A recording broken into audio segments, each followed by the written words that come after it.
Hello, and welcome to the Gems of Rock podcast, where we talk all things rock music. I'm DB, and as always, is my beautiful co-host, DJ. How are we doing, everyone? Yeah.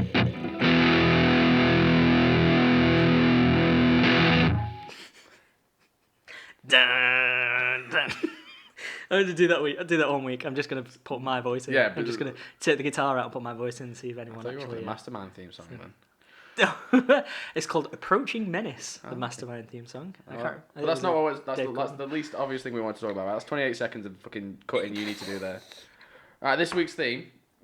I chose this one really, but early days in our very first episode, self-plug, we wanted to talk. We mentioned punk was a bit of a Venn diagram, an overlapping interest of rock that we were both interested in. Yeah. I definitely say it's more your forte than mine in terms of your strength and depth of knowledge, but I think our dad's, but again, linked to the Father's Day episode, self-plug. We pushed the words. They pushed their interest in punk on us, and we've definitely taken that forward. So we wanted to talk all things Strummer and all things Clash. That's it, man. Yeah. They were massive. They were so, and they still are. They're still held in such high regard. They're such an amazing band. But yeah, I wanted to sort of go back and look at Joe Strummer from the beginning, because again, I've got a real passion for the Clash and all that kind of music and scene and what they accomplished and stuff like that. Well, we'll get into the finicky bits, I suppose, a bit later on. But I'm just going to go straight up, just because I can't answer this. What's your favourite Clash song? Again, Go instinct, go. Complete Control. Complete Control? Yeah. Okay. Why that one? So, the record label released. I'll try that again. The record label that they. This is gonna be a long one. The record label that they were with released the song "Remote Control" off their album after the Clash specifically said, "We'd rather you didn't. That isn't one of our strongest songs. We'd rather, if you're going to release stuff, release other stuff from it. We don't want Remote Control being a single." And the record label went, right, and just did it anyway. Just released Remote Control. So Complete Control was written as a backlash to the record company just doing what they want. And it's such a fast-paced punk, really kind of... like you said before, when a track really kicks you in the teeth as soon as it starts, it's got a real punch to it. It's got a real fuck it, this is great. The guitar riffs banging, the drums come in, it's just like... It's amazing. But yeah, the Complete Control, because of why it was written as a sort of fuck you to the record label. And like there's other songs by punk bands that do that, like EMI by the Sex Pistols was very much a fuck you. And Ed Sheeran's got You Need Me, I Don't Need You, which is very like two fingers at the... I'm here to fucking make the music. You sit over there and shut up. But yeah, I go Complete Control, definitely. I honestly can't pick. Like, I think if you'd asked me every day this week what my favourite Clash song was, I'd give you a different answer. It's good. Each day.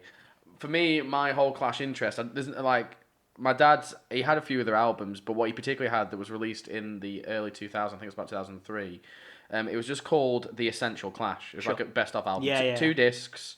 Like I said, I think it was released about 2003. And I just had that. Just 2 discs. I'd alternate between them. And because of that, I honestly can't pick. I think if I went gut instinct, that to a point, yours probably quite thematically epitomises punk. Sure. I sometimes associate punk songs with a much shorter playtime. Yeah. A quick burst of energy. Chaos, energy, in your face, either musically, lyrically, or both. So I think my gut instinct usually goes to career opportunities.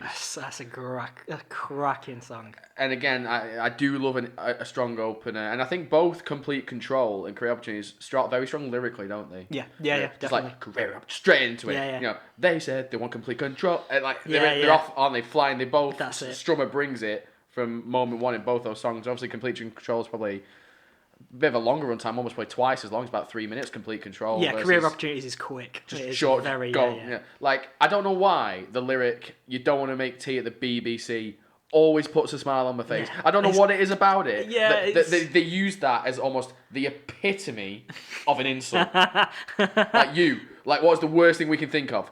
Making tea at the BBC. Yeah. That is the worst. Yeah. And like, does it reflect the need of the 70s punk movement? Against the establishment, which very much was the BBC. And the desperation that people felt at the time relative to having to squat, move back in with mum and dad, or just having to get a dead end job. Yeah. And that whole pushing of maybe because I was trying to think like what did I like, because I was just in my head I was like, how can you look past White Riot? I know, it's so how can you look good, past, yeah. and then something a bit more funky, and obviously they have so much reggae influence. Yeah, massively. So, like Jimmy Jazz, Lost in the Supermarket. Again, for me, Lost in the Supermarket, such wacky lyrics that I love Lost in the Supermarket. you can interpret in so many different ways. Is he talking about like his suburban life, and you can so it's not I can no longer shop happily. Well, and you can overanalyze any lyric, can't you? Is he talking about how he can't experience life anymore? He's growing up in the suburbs and he's just sick of it, Like, what was it about personality? I'm all lost in a supermarket. I can no longer shop happily. I came in here for a special offer. Guaranteed personality. And so I couldn't pick. I honestly could not pick. Yeah. If anyone wants to ever experience the Clash and likes anything we talk about today, I highly recommend the Essential Clash. Now, it's not actually on Spotify. No, it's not the part of their hits, discography. I think, is the Clash Hits Back. But if you Google the Essential Clash, some kind soul out there has turned it into a playlist. Oh, bro. A public playlist. Yeah. So it will be. You can just search it. So that is the Clash. There's a quote, and I almost wanted to bring it in when you kind of introduced that opening. Apparently, what was coined post their second album, kind of back end of the 70s. I think it came after London Calling. Sandinista. Yeah, and obviously that picture of him smashing it. The London Calling. Smashing the bass guitar. But apparently, the record label they're at, they were coined. The phrase was coined. They're the only band that matters. Yeah, then that's what they're known of by their fans. And there's a museum open to them in London, I think now and stuff. And it's the Clash, the only band that matters. And that's what they became billed as, didn't they? Yeah. And in a way, you look at so many other bands and stuff, people that were influenced by the Clash, whether it was their music or just Joe Strummer's take on the industry and his attitude, and his raw energy. The amount of bands that claim the Clash as an inspiration. And I don't think it's just influences. I think it's like we always forget who they've covered, like the Clash themselves covered. Mm-hmm. So obviously, I've already brought up their reggae influences, but obviously the cover of Junior Marvin's Police and Thieves. Yeah. And then obviously they also did the cover of Bobby Fuller's I Fought the Law. Yeah. So they clearly took influence and pushed it further. But for me, it's who sampled the Clash. Yeah. And weirdly, the Clash have sampled themselves. So obviously, the Big Audio Dynamite. Sure. One of the separate projects after the Clash broke up in about 1980, 1981. The Clash kind of broke up, wasn't it? Yeah. He used "Should I Stay or Should I Go" in their song "The Globe." Okay. You can actually hear it in the background. So you ever listen to "The Globe" by Big Audio Dynamite? You can hear the musicality of "Should I Stay or Should I Go." Right. Okay. Which is then to prove long-term influences. And we are turning left at rock here, and we're going somewhere a bit. "Live While We're Young" by One Direction. I know that. Also uses that guitar riff. No, is it? Also uses that guitar riff. I hadn't noticed that. That shows how much I listen to One Direction. I'm aware of the song, but yeah, it uses that guitar riff from which is so it's not a bastardization. That's the wrong word, but it's gone from "Should I Say to Should I Go" to "The Globe" into that song by One Direction. Fair enough. So the fact that they're still being used today by sort of mainstream artists and stuff it shows their endurance. the one that hit me like a brick wall the other day, pretending to show I've got an opinion and I'm actually researched. I was trying to listen to some Clash, and it took me so long, and I was listening to Straight to Hell. I love Straight to Hell. That would be on my top 5. When you asked me what my favourite song was, that ran through my head before I said. And maybe we'll come up with a top 5 in a second, because I cannot pick a top 1. Yeah. Like literally, I'm already thinking, is it actually career opportunities? But anyway, Straight to Hell. Do you know what Straight to Hell's used in? Sampled in? Ooh. Massive hit. Like it fucking broke my mind. Like glass shatter moment. No, go on. Paper Planes by MIA. Bum bum bum bum bum bum bum bum. Oh, the bass line to it. Yeah. Yeah, fucking backing bit. Yeah. Fucking hell. Yeah, I can hear it in my head now. Paper Planes is so simple, and that carries that song. Yeah, it does. The Clash. Yeah. Oh, Jesus. Yeah. I've never noticed that. There's a few others, and again, if we want to go, we turn left for One Direction. We'll turn right now. Will Smith, when he was banging out tunes like he always does, his song "Will 2K" uses "Rock the Casbah." Yeah. Fair enough. So Rock the Casbah. I probably went a bit northern. Casbah. Casbah. Rock the Casbah. Tut Lion. Tut Clash. But yeah, so like I've got like those two. Like it was weird. I was listening to not Paper Planes. I was listening to Straight to Hell. I was like, I fucking recognise that. Yeah. And so I must admit, I researched that, and then I got a list up. So Cypress Hill. They've used them. They've used themselves. Molotov. There's so many that have just covered sat, them. like so either Examples. quoted them as as a inspiration or just directly credited them and used them. And the fact that MIA Paper is an absolute massive hit. It was massive. Again, that's glass shatter moment. I'd never put that together. Never used that before. And they are a very successful band. I think I don't think any, I don't know how you say it, did any punk band come out of the 80s favourably as taste quickly evolves, 60s, 70s, 80s, 90s, They changed, they were constantly evolving as a band, constantly. Yeah, so he started with a band called the 101ers, which was when he was squatting in London, and it was, the address they were at was 101. I can't remember the name of the street, I've not got it written down. But they weren't that punk, they were a bit more sort of folky and sort of, I don't know, a medley of different instruments and that kind of sound to it. And when he chose to go to the punk music, people hated him for it because he was turning his back on something that was considered, people hated punk music at the time. They proper despised it. And it was, again, you see like talk shows from back in the day, newspapers and stuff, especially against the Sex Pistols. The fucking hate that the scene got. People cut like ties with him. People would just not talk to him anymore and refuse to acknowledge him in the street and stuff like that because he started making his punk music, because that's the sort of the path he took. Yeah, insane. So if we look at their success, how many number ones do you reckon they had? We'll go singles first. How many number ones do you think they had, Dan? Ooh, I see. Try and remove your bias. I know. Yeah. So that was it. I was looking, and my automatic go-to would be, I reckon London Calling would have done it, but London Calling didn't. And I was like, well, if London Calling's not done it, maybe... I'll tell you, they've had one right. number one hit. They've had one. I mean, it is. It's not London Calling. No. Let's go. Should I Stay or Should I Go? Correct. Yeah. That's their only number one hit. It was only it was only a top 10 hit as well. Yeah. And it stayed there for 5 weeks. Yeah. 2 weeks at number one, 5 weeks at the top 10. Their albums haven't had as much success. They've had one album in the top 10. Sure, which would be London Calling, presumably. Well, that's no. I was looking at my singles. They've had 4 albums in the top 10. Okay. Apologies. Should I Stay or Should I Go was there. Mm-hmm. And a few others. So it's. So yeah, they've got. Again, they did have success, but it's when you think of them, well, especially when I think of them, Right, like you say, I've got that bias. Give Him Enough Rope, London Calling, Combat Rock, and The Story of the Clash Volume 1. Sure. Sorry, my laptop's been a bit So Sandinista might be the only one that didn't. Sandinista peaked at number 19. Okay. So top 20, but not top 10. Yeah, their debut album, their self-titled Clash, 12. Give Him Enough Rope, 2. London Calling, 9. Sandinista, 19. Combat Rock, 2. Cut the Crap, 16. And we go on a bit further to when was it the Clash? You can start to argue. You start going down, and obviously there's that many cuts. Once they had to remove Mick Jones and it's they got just touring guitarists. Yeah. But no, so I'll go right the way back to the beginning. Go for it. Do you know his name? Strummers? Besides that, no. So he was born John Mellor.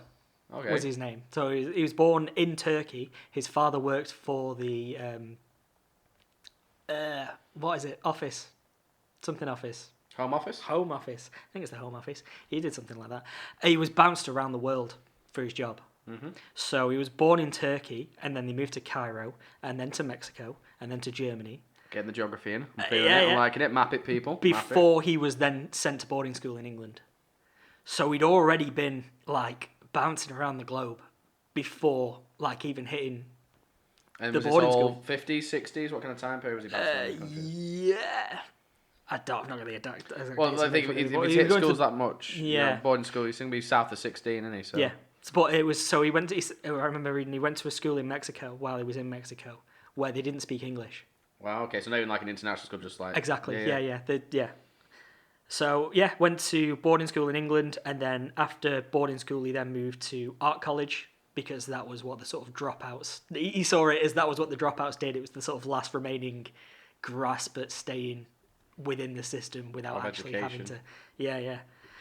But he said while he was at the boarding school in England, he had a radio in the day room where they were, and one day he heard the Rolling Stones coming out of the radio, and went, "That's it. That's what I want to do. I want to make music. I want to be that." Because again, imagine at the time, and the Rolling Stones just after Beatles have come out, and the sort of music that they're kicking out, and it's just going to be completely revolutionary for the time. But yeah, so the Rolling Stones were his tribute to starting music. He then moved into a squat in London that was the 101, which then created the 101ers. And again, they've got an album on Spotify, so again, you can hear their really, really early stuff that someone must have been able to get recorded, and they managed to get some hits out of the time. So that's quite interesting to hear, like, what he was doing before the Clash were a thing. But it was from that the name Joe Strummer came. So he said that he could only ever play on a guitar. He could play 6 strings altogether, all of them, or 1 string, which I think is really, I don't know, it's one of those things that go, oh, that makes sense. It's actually got a bit of history to the name. That's quite cool. And he had a story. He used to go out and busk in the tube station, and they knew one song, and it was saying that we can't just busk in a tube station with just one song. And it was like, of course we can. No one's going to pass us twice. Yeah, yeah. But yeah, while they were in the 101ers and while they were playing shows and stuff like that, and this band came in to support them, and this band got up and played the songs that they wanted to play and didn't give a fuck what the audience wanted to hear. It was a case of, we're here to play what we want, we're here to have fun, we're here to make a fucking noise. You can like it or not, you can love us or hate us, we don't care. And it was the Sex Pistols. Joe Strummer was there, and the Sex Pistols supported the 101ers in a gig. And that was it. It was just like, that's what I want to be doing. I want to be projecting what I want to do and what I want to play, not trying to people Conform. please. Exactly, yeah, not trying to make music that I think people want to hear. No, I want to try and make music that I want. Well, a lot of the reading you put into, and I don't know, like, I'm clearly not around at the time. I don't know if I have the right to comment on it, but a lot of them were talking about the commercialization Yeah. of rock in the 50s and the 60s, and how some of the acts that have been juggernauts of the previous years and are juggernauts of all things rock to a point might have been not on their last legs, because some of them still try and do the final tour now, like the Stones. You know, Yeah. Trust Us, This Is the Last Time, Yeah, Pension yeah. Plan Part 2, Trust Us, we're done.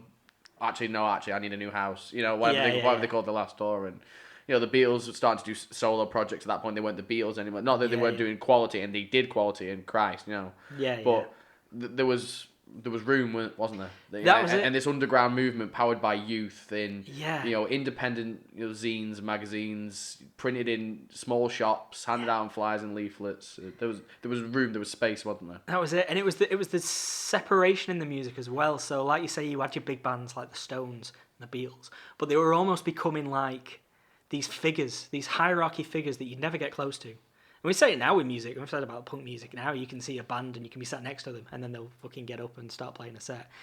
That punk movement brought it back. So especially when you see like footage of the Clash and the 101ers playing stages in their early days, the audience was always getting on the stage and jumping around with them and pushing and falling into the drum kit, and the audience were as much part of the music as the band were. It was one big communal mess. It was one big push around party, rather than someone being on a stage 20 miles away and you kind of looking up and you were like idolizing him. There is a case of, well, no, we're just here to have a good time. Yeah, we'll play music for you, but you're as much as this as we are, which is such a great atmosphere. It's so, to be part of it, to be in and live music, you just won't fucking top.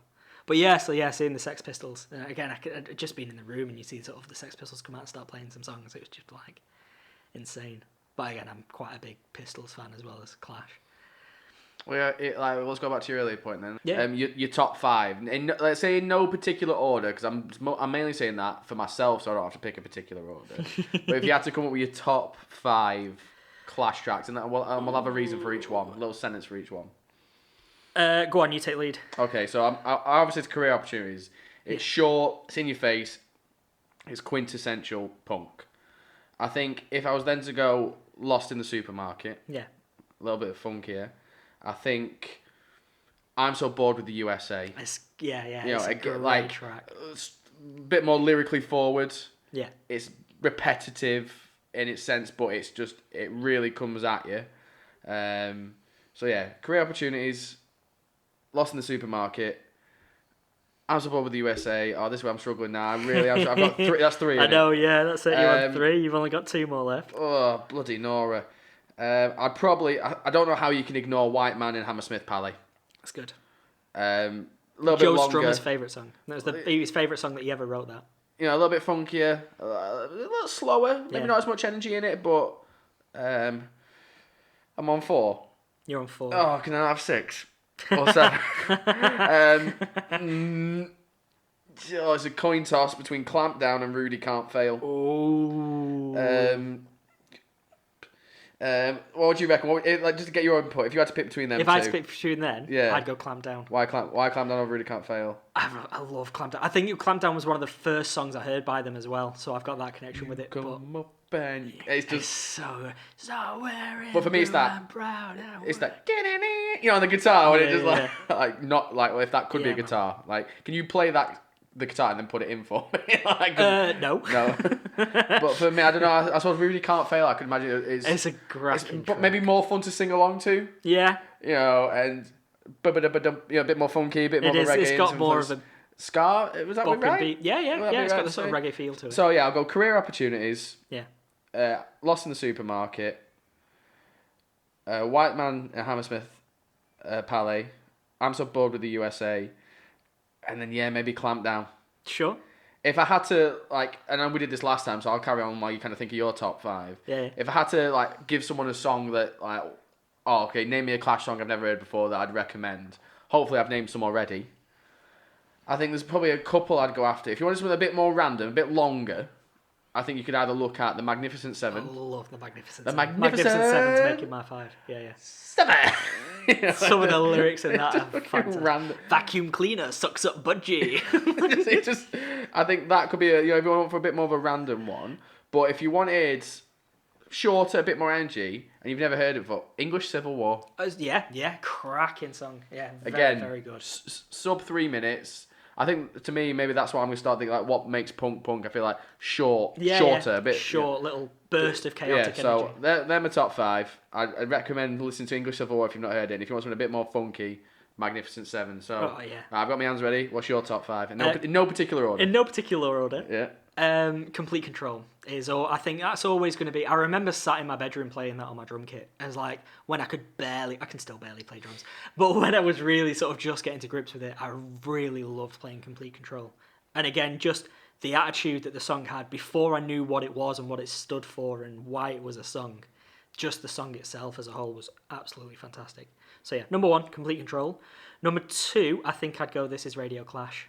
Oh, Pirate Satellite. Oh, let's see. Can we do 10? Can we go from 5 to 10? Can we That's it, but you can't. I'm gonna get to you. I'm gonna go 4 or 5. Yeah, so really Complete struggle. Control. But yeah, Radio Clash. Yeah. You could either go, what are your top 20 songs? And I'd still be here at 1920 going, I don't know what Especially if we had to rank them and all. Because I've got to leave that one out and then not pick that one.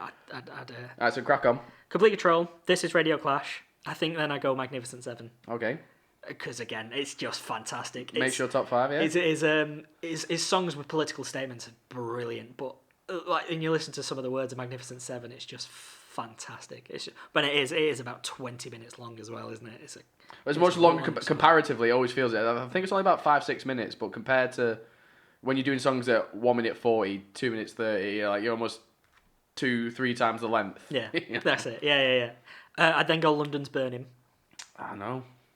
How I've not said London's Calling or London's Burning. See, London's Calling is an amazing track, but because it's so well known by them, you almost don't want to. I'm not going to list that in my top 5 because I'm thinking of songs that if I never hear again, I'll be absolutely gutted. If I never hear London's Calling again, I'll survive. So it'll be a horrible life, but I'll survive. It's but I'm picking songs that gun to your head. Pick the track songs you listen. You clash exactly. You listen to. Yeah. Right, if these are gone, if these are lost, I yeah. don't know. Yeah. I don't know. It's like you say, nostalgia plays such a heavy part, but the songs that I really loved listening to as a kid, and just, yeah, cracking. So yeah, London's Burning would definitely be up there. Again, for that attitude and that kick in the teeth as it's playing, London's Burning! Yeah. It's just so good. And again, the sort of feeling, the passion behind it of how fucked and broken everything is. It's just that outlook on the world. It was amazing. So I'm on 4, aren't I? I've only got 1 left. Fuck. Yeah, man. Oh. I'll interlude while you have a bit of thinking time. I can't believe in mine, I've not yet mentioned... Well, I mentioned Jimmy Jazz a little bit. Yeah. Because I want to bring that. Julie's been working for the Drug Squad. Mm. You know, the storytelling, this like silliness. For me, Strummer's lyrics, not just his, the actual words, but his delivery of them is so weird. How him and obviously taking the lead role was Mick Jones backing him up. Mm-hmm. How often they can either go from in one song being almost having near perfect diction and pronunciation to having not a muddled voice, but like quite hard to listen, hard to understand. Yeah, They have very such aggressive and shouty. Yeah, it's such a weird not mix as of clean. their vocal approach. Like sometimes it's clean and crisp, and it's almost like they're talk singing. Yeah. You know, and then sometimes it's those like muddled, not slurred's the wrong word, but you know what I mean. It's a bit odd. There's some stuff like you compare 2 comparisons of there. I think be White Riot. White Riot is that shout, it's aggressive, it's the energy, and trying to pick out stuff from White Riot, they're trying to pick out the lyrics. The lyrics are amazing, but it's that kind of aggressive energy to it where it's shouting, like the old school Clash, compared to something like Know Your Rights, where you can hear every word that comes out, and it's all very, I don't know, completely different. Yeah, exactly. Like I said, because like the White Riot, I want to riot, I riot on my own. Yeah. But they go, It's gone pick number 5. I've given you a bit of time to. It's either Bank Robber Okay. or Tommy Gun. Tommy Gun. Yeah, again, it comes at you from the off. Yeah. Do you want my input like you did for me? Yeah, go on. What would you pick out out? of those two, I'm going Tommy Gun. Yeah? Yeah. I think Bank Robber, it's alright comparatively. It's interesting, but a bit longer. Again, it's one of those I remember singing, and I remember, I don't know, I've got memories linked to it. I don't know. Tommy Gun starts So stronger. Tommy Gun, though, yeah. Yeah, I think Tommy Gun. Right, so Tommy Gun.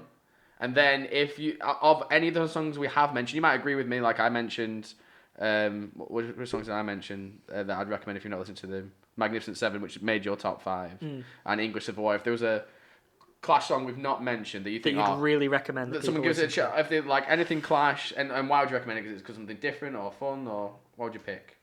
I don't know. I'd probably put something like Stay Free. Because we've not really said Train in Vain either. Stand By Me. Yeah, Train in Vain's great. Again, Train in Vain was the London Calling album was released, and then I think he broke up with his girlfriend at the time after they'd already put London Calling into the record production. So on the original copies of the London Calling album, Train in Vain isn't listed on the track listing, but is on the album, because they'd already finished up all the stuff for it. It was a very last minute. Too expensive to... Exactly. It was so last minute that the song was made and released and stuff like that. And it did really well. I think in America it was a really popular song by him, but it was so last minute that it didn't get its... Well, they were pushed quite late in America, weren't they? Yeah, so they did. Yeah. So they did try and hit America, and they did hit America. Some places in the States absolutely loved them, and they did really well there. But obviously the worry was before the Sex Pistols had tried to hit America, and it broke them. It just completely... That's what ended... Like the Sex Pistols ended on the over in America, and obviously one of them didn't come back. Like Sid Vicious died during the sort of try and break out US tour. So obviously it was like the clash, the pressure of trying to go over there and conquer America was the big undoable at the time. But they did it, and it toured a lot. But it did eventually lead to match. They almost burnt out. Like Strummer wanted to push them hard and strike while the iron's hot almost. But 10 years they did. They did 10 years. 76. They didn't break. They didn't have a break in 10 years. Tour, show, yeah. Touring or in the studio. And it was literally one or the other. Whereas like other bands will have a year hiatus, or they'll do something else, or they'll break off and do their individual solo stuff and then come back. But... And it really strained like Strummer, Jones, and the bassist. What's it? Simonon? I always struggle to say it. Simonon? Paul? It's Paul. Yeah. We're going Paul. Yeah. And obviously... well, they went through 3 drummers, didn't they? So they had Chimes and Topper. Nicky Headon, Topper. But it strained them, and Tory chimes. They want to slow it down and do different projects. But yeah, they definitely have some experimental sound, and they're so good. Like if you, it's all you know them for is Should I Stay or Should I Go? Branch out. They have so many tracks in a similar vein, a little bit funky, but there's reggae influence. Like they epitomise the punk new wave kind of post-punk, then new wave. Yeah, it's just like they covered all of it. They covered all of it. But yeah, when you talk about sort of the band breaking up, and on sort of that line, it was Bernie Rhodes. So going back, Bernie Rhodes was the person that brought sort of the band together and was saying, no, you need to make punk music. Because again, Bernie Rhodes was one of the people, he claimed the responsibility for the Sex Pistols. It's like, it wasn't Malcolm that did all this, it was me that told like Joe Lydon that he needed to head up this band and stuff like that. And he did sort of claim credit for creating the Sex Pistols and almost sort of punk music to that degree. It's like claiming that he was the voice behind punk. But yeah, they had Bernie for the first stuff, and then Bernie left, and they had 5 months without any tour manager, without any manager of the label. And they were just in a room trying to create new stuff, like didn't know which direction to take. And then they went into the studio and recorded London Calling, and it took them 3 weeks and 2 days to record what's possibly one of the greatest albums ever to hit the market. It was just revolutionary as far as their music goes. And stupidly, how many films and TV shows, particularly if it's anyone that's travelled to London from a faraway place, different country, or maybe America, how often do you see London Calling play? Oh, it's everywhere, yeah. So it's always in something. It's always in some modern media. I reckon once a year at least it'll be used in some kind of film or TV show or advert or something like that. Not quite London's Burning. Not quite London's But London's Burning. Calling, dum, dum. So again, do you know where that comes from? The London Calling. No. It was the BBC during the World War II, and they used to send messages out over the radio to different countries across the world, and they'd always start their broadcast with "This is London Calling," and that was the kind of reassurance. It was the kind of sending the message across the world that London's still there, it's still standing. This is the current updates on where we're at. I suppose that makes more sense. Like war is declared, a battle comes down, the following lyrics. That makes a lot more sense. But yeah, now. It was always so people before like the Clash and stuff like that. London Calling was known as the BBC broadcast. This is London Calling, which I thought was quite cool. That's originally where it came from. But yeah, imagine, like you said before, some people have all the fucking talent, man. We were on about like Gerard Way last week and things like that, and they say it took them 3 weeks and 2 days to record London Calling, to be in the studio and create, to just conceive of something that massive, and it's just insane. It blows my mind. Absolutely blows my mind that someone can just go in and write that. It's insane. Well, because it's quite a lot of tracks. It wasn't a small album, like I said. It's 18 tracks, not including Train in Vain, last minute edition. Mm-hmm. And if we think about the songs we've mentioned as ones we've loved today, it's got London Calling, Jimmy Jazz, Lost in the Supermarket, Rudy Can't Fail, Guns. Well, we didn't really mention Guns of Brixton. Guns of Brixton nearly made my top 5. Very nearly made. And then Clamp Down, and there's a few others we haven't mentioned. I must admit, if you want a bit more of an odd one, a really out there one that I don't think, for me wasn't as well known, and not that I'm the biggest fan. They'll probably my dad will go, "How the fucking hell do you not know that was a good?" There's gonna be so many people going, "How did you not mention this one?" Yeah. It's like, we apologise. Spanish Bombs, man. That's so good. Again, I remember you really enjoying Spanish Bombs. I think it was Austin you were talking to it about it one time. You were on about Clash songs, and you both mentioned Spanish Bombs. But how do you you forget them? There's so many. Yeah. Just so many. You know, again, like I say, I've been trying to listen to them this week to try and sort of familiarise myself with their songs.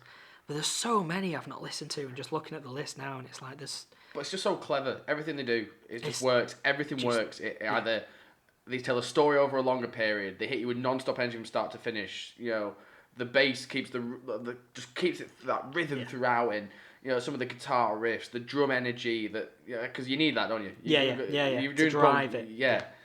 And it's just absolutely crackers. It's amazing. Like to the point where if you didn't know there was two lyricists, even then, have they looped, have they layered, have they recorded, the way they build their songs, it's just amazing. It's insane, isn't it? It's a masterpiece, the way that they can create the music they do. It's insane, absolutely insane.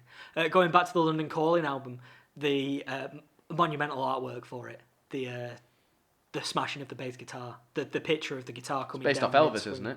The writing down the side, the London Calling. Yeah. It's like the Elvis Presley. It's one of the original Elvis albums, I think. So yeah, the way that the colours are and the way it's laid out on the album, is a Elvis album that they've taken from.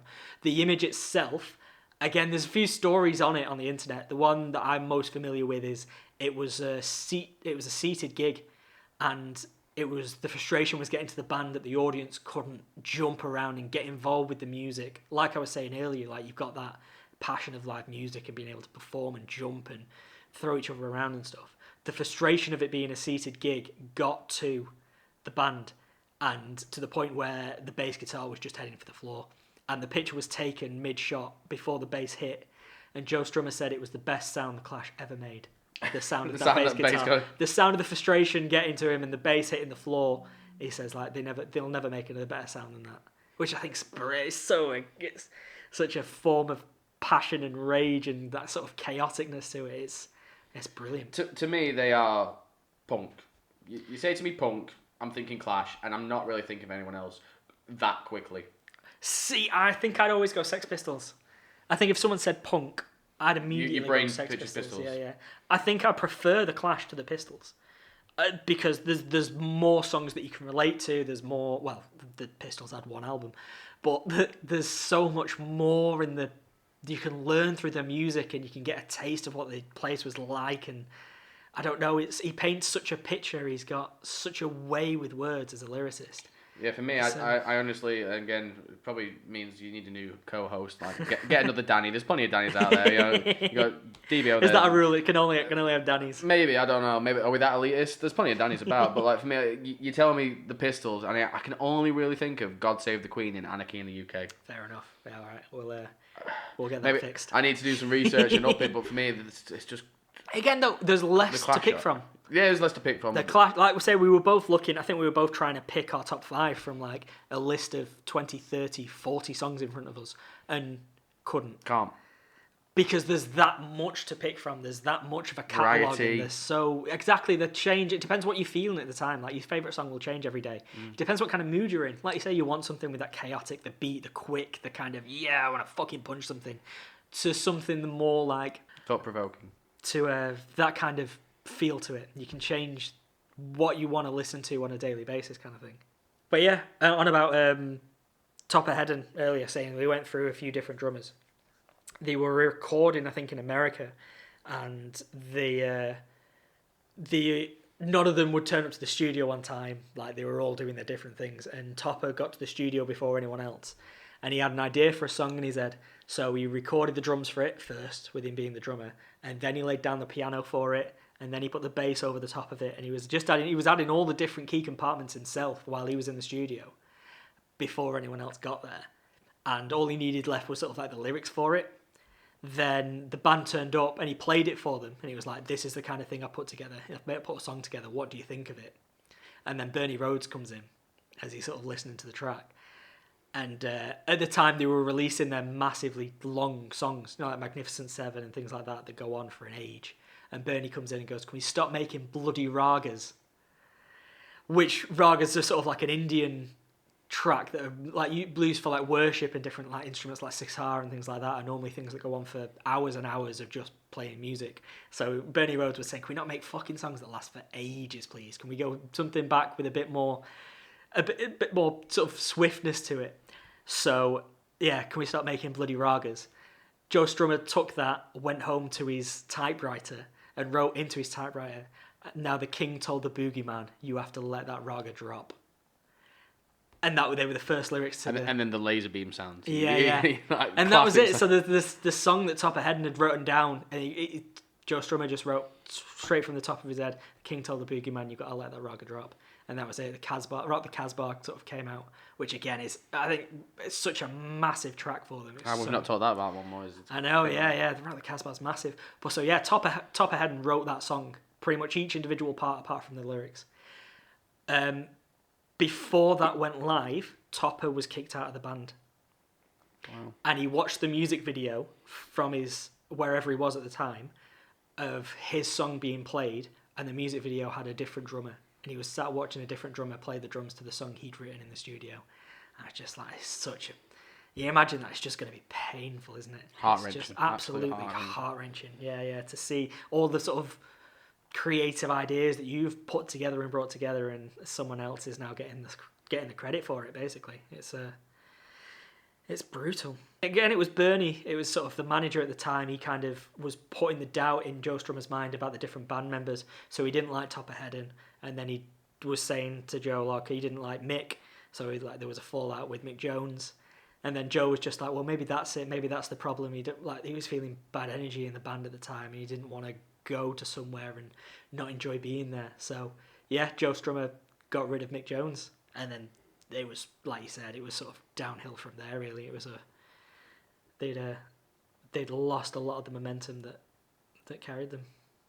After they split up, Joe went and did a load of different things, like he got the Mascaloras together and did different elements that way.